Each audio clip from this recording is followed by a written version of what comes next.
Setiap kali rupiah jeblok, polanya selalu sama.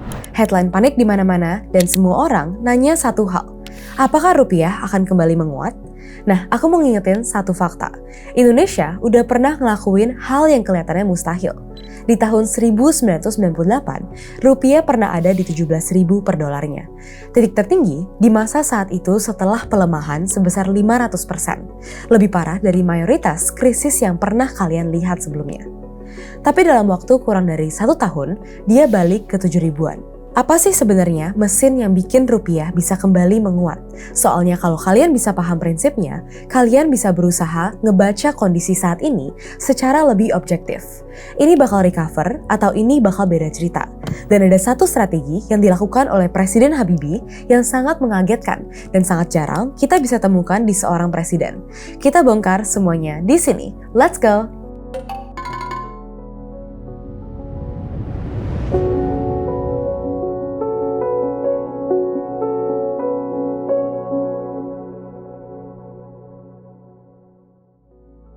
Buat ngerti gimana rupiah bisa recover, kita pahamin dulu kenapa rupiah bisa jeblok separah itu di tahun 1998. Di tahun 90-an, rupiah itu nggak gerak bebas kayak sekarang. Sistemnya namanya crawling band. Rupiah cuma boleh gerak di koridor yang ditentukan oleh Bank Indonesia. Ini basically ngatur supply and demand-nya, soalnya kenaikan dan juga penurunan mata uang itu berdasarkan dengan supply dan juga demand. Melemah lewat batas atas, BI jual dolar buat beli rupiah. Ningkatin demand rupiah, dan menguat kelewat batas bawah, BI jual rupiah, beli dolar, dan ngurangin demand rupiah. Makanya grafiknya kayak garis lurus, melemah pelan sekitar 3,5% setahunnya, kelihatan stabil, tapi sistem ini punya 2 bom waktu. Bom pertama, sistem ini cuma jalan selama negara pegang banyak dolar. Jadi pas ngelewatin batas atas, BI harus punya pegangan USD supaya punya peluru untuk jual dan juga ningkatin demand rupiah. Dan pas krisis Asia 1997 datang, asing kabur barengan, BI bakar cadangan dolar gede-gedean buat nahan koridornya, tapi krisisnya lebih gede daripada peluru BI. Jadi 14 Agustus 1997, koridornya dilepas dan rupiah dibiarin mengambang. Bom yang kedua, dan ini yang fatal, utang dolar perusahaan. Sejarahnya, crawling band ini bikin perusahaan mencari arbitrage. Contohnya kalau misalnya kalian pinjam duit dari rupiah di tahun 1993 sampai dengan 1996, bunganya itu di sekitar 16 sampai dengan 17%. Nah sekarang, pengusaha nganggap kalau pinjam US dollar itu cuma 7%. Dan kena pelemahan kurs sebesar 3,5%, artinya kalau misalnya pinjam pakai US dollar, ini sama aja kayak bunganya itu 10,5% kalau dirupiahkan. Logis kan? Tapi begitu crawling band dilepas, value omset perusahaan yang dalam rupiah itu jatuh, sedangkan value utang mereka yang dalam bentuk US dollar ini membengkak secara instan. Dan ini membuat suatu kepanikan dan juga domino effect yang bikin tambah parah. Soalnya perusahaan berbondong-bondong jual rupiah buat beli dolar secepat mungkin buat bayar hutangnya, dan ini malah terus mengurangi permintaan rupiah, dan rupiah semakin jatuh lagi. Setelah perusahaan panik, perusahaan lain yang belum panik pun malah ikutan jadi tambah panik lagi. Ikutan borong dolar juga dan jadilah suatu downward spiral. Agustus 1997, rupiah masih di 2.660 dan 4 bulan kemudian, akhir 1997, udah menjadi 5.550 rupiah. Nah, perhatiin polanya ya teman-teman. Yang gerakin rupiah ke bawah di titik ini bukan fundamental ekonomi. Ini pure panic, dan panik selalu dorong harga lebih jauh dari yang seharusnya.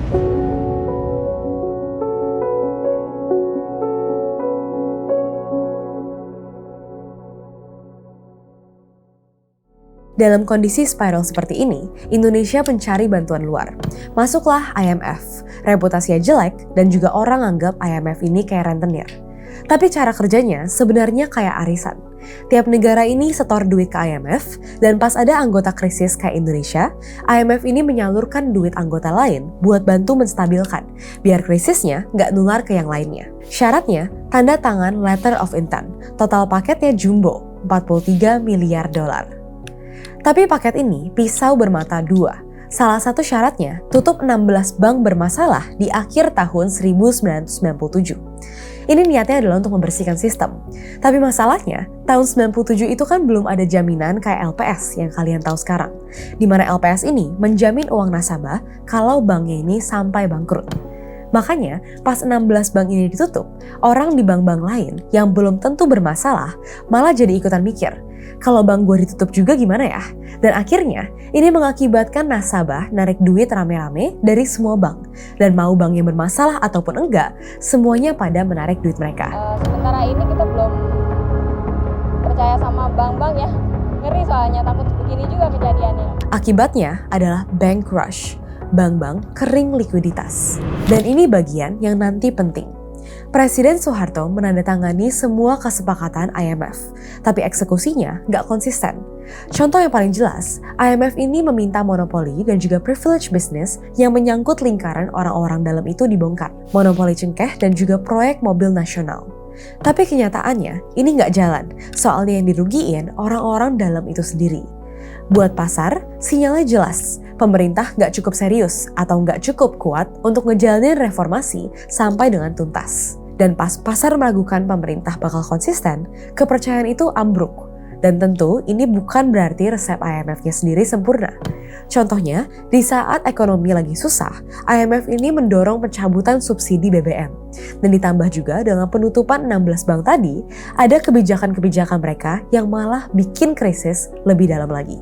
Intinya, implikasi dari keraguan pasar terhadap keseriusan pemerintah, kepercayaan terhadap Indonesia ini ambruk.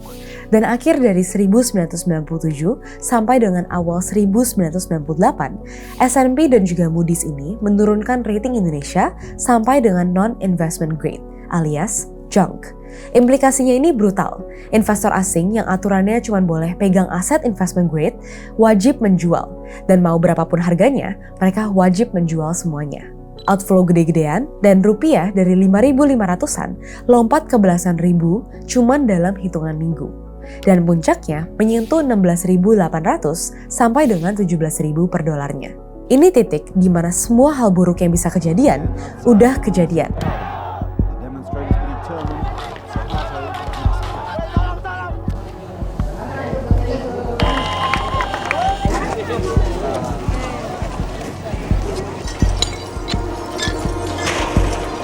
Bank collapse, rating junk, kerusuhan, inflasi sama pengangguran meledak. Dan akhirnya Soeharto ini turun dan juga Habibie naik. Jadi di titik terendah ini, gimana caranya Pak Habibie berhasil menguatkan rupiah dari yang sebelumnya 17.000 menjadi 7.000-an dalam kurang dari setahun. Sekarang kita ke chapter selanjutnya, yaitu 3 strategi dan juga 1 faktor eksternal.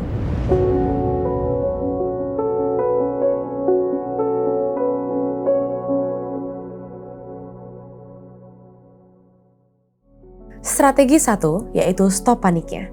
Kita udah establish bahwa rupiah di 17.000 itu adalah harga panik dan semua orang lagi rebutan nuker rupiah menjadi dolar. Jadi tugas pertama itu bukan nguatin rupiah, tapi berhentiin paniknya. Di sini caranya ekstrim. Agustus 1998, BI menaikkan bunganya sampai dengan 70% setahun. Efeknya 2. 1. Pegang rupiah jadi terlalu menggiurkan buat ditinggalkan. Naruh duit di deposito dapat 70%. Ngapain buru-buru lari ke dolar kalau kayak gitu? Ini ngerem aksi borong dolarnya. Dan 2, ini adalah umpan biar orang yang udah hilang kepercayaan ke bank mau naruh duitnya balik. Dan begitu duitnya masuk, bank punya likuiditas lagi dan kredit bisa mulai mengalir.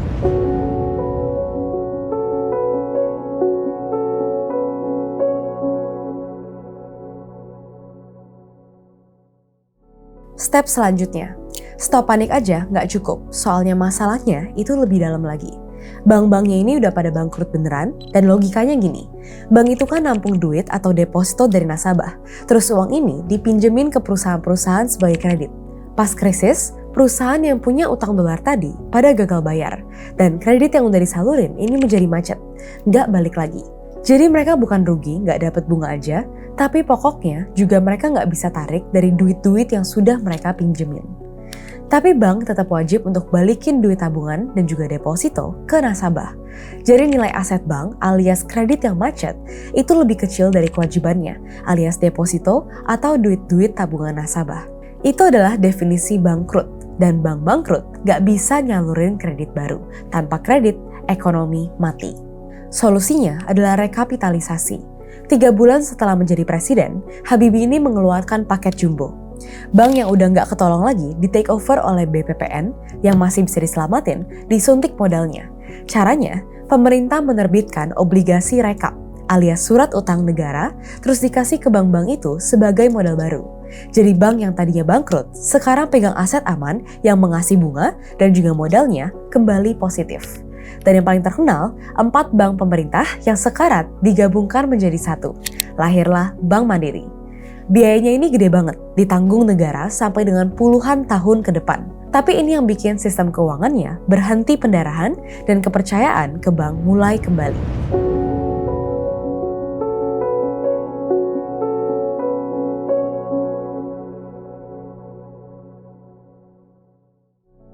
Ini kunci yang paling sering diremehin, padahal paling menentukan. Ingat Soeharto yang jalanin program IMF setengah-setengah tadi? Habibie ini ngelakuin kebalikannya, dieksekusi dengan disiplin. Dan program IMF-nya direstrukturisasi jadi Extended Fund Facility dengan tenor yang lebih panjang dan juga beban bunga yang lebih ringan. Tapi yang paling penting itu bukan itu. Coba bayangin posisi Habibie. Kamu baru naik jadi presiden di tengah krisis terparah dalam sejarah dan kamu cuma dianggap sebagai suatu titipan Soeharto. Legitimasinya lemah. Dan insting normal seorang penguasa di saat itu, pegang kekuasaan sekuat-kuat mungkin, kontrol media biar nggak dikritik, dan tunda pemilu biar lama berkuasa, kuasain bank sentral biar bisa diatur-atur dan juga jaga semua wilayah, biar nggak dibilang lemah. Tapi, Habibie ini malah melakukan kebalikan dari semua itu. Dia cabut bridal purse, sengaja buka diri buat dikritik abis-abisan pas lagi krisis, dan dia percepat pemilu dari 2003 menjadi 1999, malah mempersingkat masa kekuasaan dia sendiri. Dan dia kasih BI independensi penuh lewat undang-undang. Dia lepas kontrol atas bunga dan juga cetak uang selama-lamanya. Dan yang paling berani, dia kasih referendum Timor-Timur, yang waktu itu dianggap melepas wilayah dan merusak hubungannya sama militer yang notabene-nya basis kekuatannya. Nah ini insight-nya. Kenapa sinyal Habibie ini dipercaya oleh pasar? Karena sangat mahal bagi diri dia sendiri. Penguasa normal numpuk kekuasaannya, sedangkan Habibie ini malah merelakan kekuasaannya supaya hilang demi kemajuan Indonesia. Ini jauh lebih berarti daripada cuma pidato tenang, semuanya aman. Itu sinyal murah, dan pas krisis, omongan murah gak ada harganya. Sinyal yang dipercaya adalah sinyal yang menguntungkan untuk negara di saat keputusan itu merugikan yang ngebikin kebijakannya. Dan justru pengorbanan itu yang bikin investor percaya Habibie serius, kepercayaan itu yang narik kembali balik duit asing.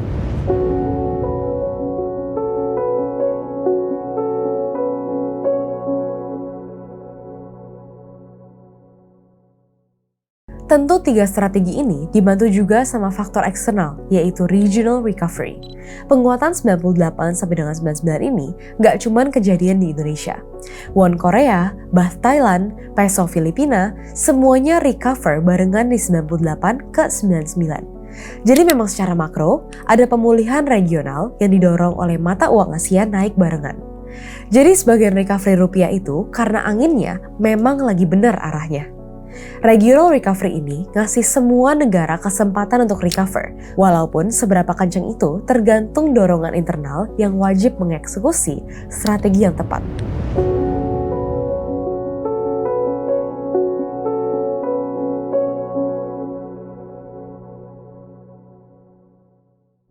Jadi kapanpun rupiah jeblok lagi, kalian perlu ngejawab 3 hal ini. Apakah ini cuma sebuah kepanikan yang berlebihan atau masalah fundamental? Lalu apakah ada faktor eksternal yang dapat membantu recovery? Dan yang terakhir, apakah pemerintah ini serius untuk mengeksekusi strategi yang tepat? Di mana strategi yang tepat itu belum tentu menguntungkan orang yang membuat kebijakan tersebut secara personal. Nah ini poin terpenting, soalnya dari semua faktor, yang paling menentukan justru yang paling gak kelihatan di grafik manapun, yaitu kepercayaan. Nilai mata uang sebuah negara pada akhirnya cuma sekuat kepercayaan orang dan juga investor terhadap negara itu. Dan kepercayaan gak bisa dibeli pakai janji, gak bisa dibeli pakai pidato, dan gak bisa dibeli pakai omong-omongan. Cuman bisa dibeli pakai aksi terbukti yang tetap dijalanin walaupun itu bisa menyakiti diri sendiri. Nah, makanya tiap kali kalian dengar pejabat bilang rupiah aman dan tenang aja, pertanyaannya yang benar bukan apa yang dia omongin, tapi apa yang dia beneran lakuin di lapangannya. Omongan itu murah, yang mahal itu adalah bukti. Dan itu yang ngebedain krisis yang recover sama krisis yang berlarut-larut. Anyway, kalau kalian mau ngerti gimana caranya jagain duit kalian pas rupiah lagi gonjang-ganjing kayak gini, Koleon udah bahas di video ini. Dan kalau kalian mau belajar tentang topik emas, bisa klik di sini. Thank you guys so much and I'll see you in the next video.